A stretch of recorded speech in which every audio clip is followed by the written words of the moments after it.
Hi, I won the Rogers Stirk Harbour Partners Architecture Scholarship, 17 tips. The first part was to present one's academic project.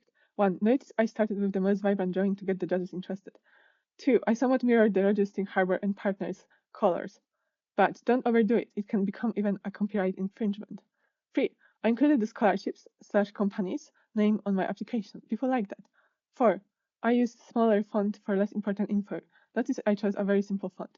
5. I annotated the most interesting features with letters.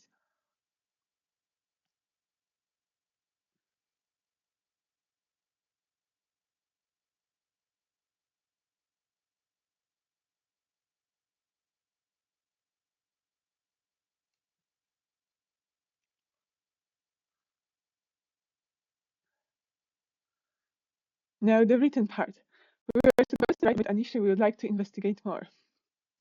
For my topic choice, housing for freelancers in the UK, I emphasized my connection to the UK as the nationality preference was British and I'm not a native. 7. I wrote a story about how being an RA inspired me to do community architecture.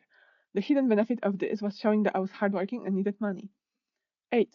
Writing your story, if you can be almost moved to tears, it's usually a good sign. The emotion will carry.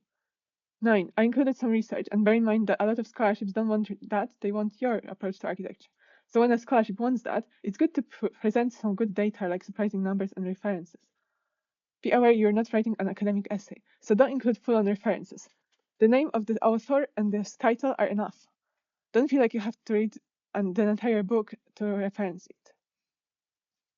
10. I have some intriguing headlines. Puns and contrasts can work. For example, Great Britain's small houses. 11. You can engage the reader through a question. Mine was, for example, do you know your neighbors well? If yes, you are unlike 60% of people in the UK. The third section asks for info on what difference the scholarship would make to your studies and why you deserve the scholarship. So I titled this section quite literally, difference you could make to my studies. At times it's good to be direct. I split what I wrote into two sections, my ambition and your support. Well, I mentioned my jobs and then link it to how my parents supported me financially in a limited way. I also mentioned the illnesses they have or went through. I covered the info for privacy. It's not a sub-story if you're showing how you're overcoming adversity. 13. Then I emphasized my connection to the UK because, as I said, there was a preference for UK students. Don't be afraid to show how you align with the spirit's purpose of the scholarship. 14. You often want hurt to sprinkle on some achievements. It's easy to make mistakes here. For example, boasting about other scholarships here may make your application scream, I'm so funded, I don't need your money.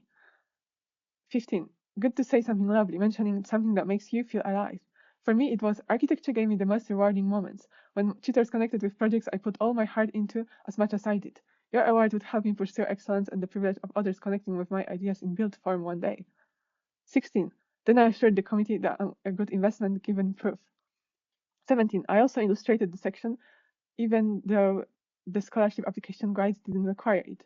But since I was in control over the PDF, I could do that and I had good things to show. Bear in mind the images could have been arranged better. So I won the Rogers Stirk Harbour Partners Architecture Scholarship, and the next year I coached another student to win it. If you're serious and want me to coach you on your applications, book your free one-to-one strategy session in the description.